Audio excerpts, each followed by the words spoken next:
Welcome friends, প্রত্যেকের স্বাগত আমাদের ইউটিউব চ্যানেলে।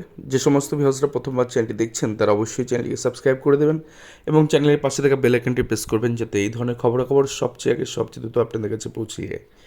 আজকে যে বিষয়টি নিয়ে আলোচনা করব সেটা হচ্ছে 21টি মামলার ফলাফল কিন্তু স্থগিত।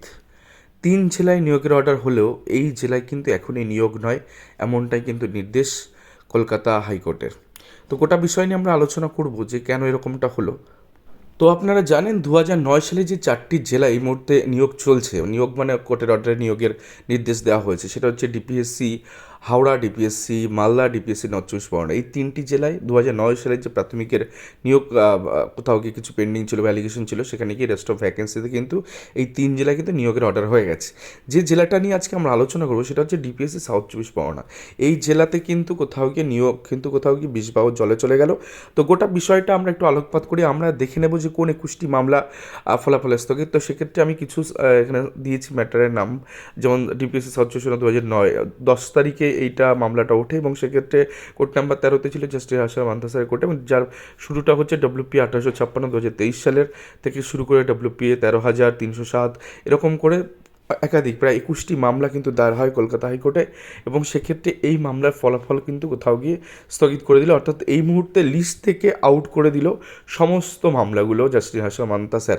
কেন করলেন সে বিষয় নিয়ে আমরা অর্ডার দেখলেই পুরো বিষয়টা আমাদের কাছে পরিষ্কার হয়ে যাবে। তো আমরা সরাসরি অর্ডারে চলে যাই, আমরা অর্ডারের অপারেটিভ পোর্শনটাই শুধু দেখব।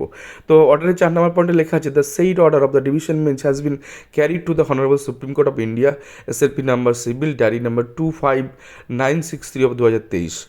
অর্থাৎ এইখানে এই মামলাটা সিঙ্গেল বেঞ্চ ঘুরে, অর্থাৎ সাউথ চব্বিশ পরগনা ডিপিএসসির 2009 মামলা সিঙ্গেল বেঞ্চ ঘুরে ডিভিশন বেঞ্চের প্রধান বিচারপতির বেঞ্চ ঘুরে এটা সুপ্রিম কোর্টে কিন্তু চলে গেছে এবং তার এসএলপি নাম্বার হচ্ছে 259363 2023।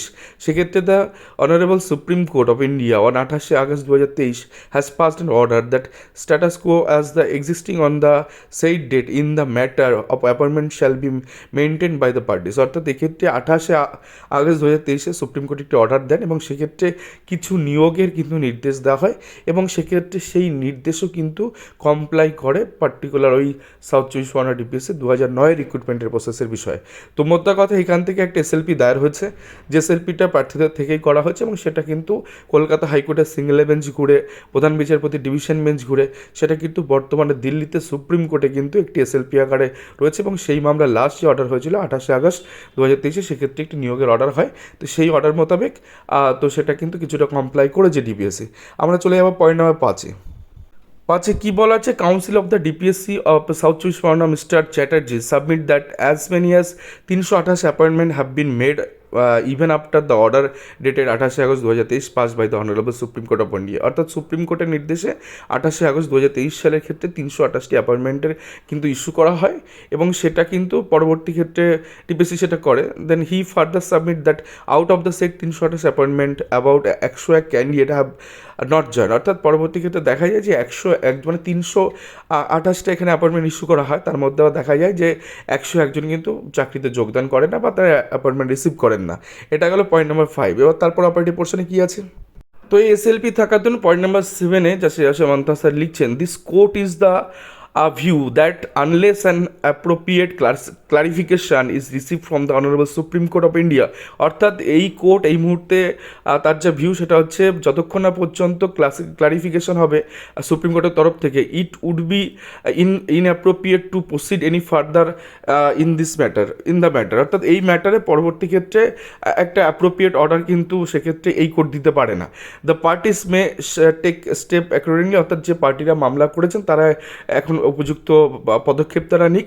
আর let this matter go out the list, অর্থাৎ এই ম্যাটারটা, এই যে সাউথ চব্বিশ পরগনা ম্যাটারটা তিনি লিস্ট থেকেই বের করে দিলেন এবং লিবার্টি টু মেনশন, অর্থাৎ সুপ্রিম কোর্টে নিষ্পত্তি হয়ে যাওয়ার পরে পরবর্তী ক্ষেত্রে যদি সেখানে পার্টিরা স্যাটিসফাই না হন তখন সেক্ষেত্রে লিবার্টি মেনশন, অর্থাৎ স্বাধীনতা দেওয়া থাকলো সেখানে মেনশন, মামলাটা মেনশন করার জন্য সেখানে স্বাধীনতা দেওয়া হলো এই সমস্ত 21টা মামলার পিটিশনারদের।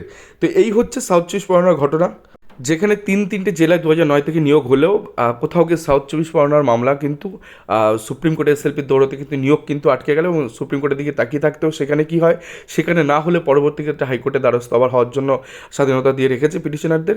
তো এই মোটামুটি হচ্ছে সাউথ চব্বিশ পরগনার ঘটনা। তো আশা করি ভিডিওটা আপনাদের পছন্দ হয়েছে এবং আপডেট আপনারা পেয়ে গেলেন যে সাউথ চব্বিশ পরগনার ঘটনা কী কী হয়েছে। ধন্যবাদ সকলকে।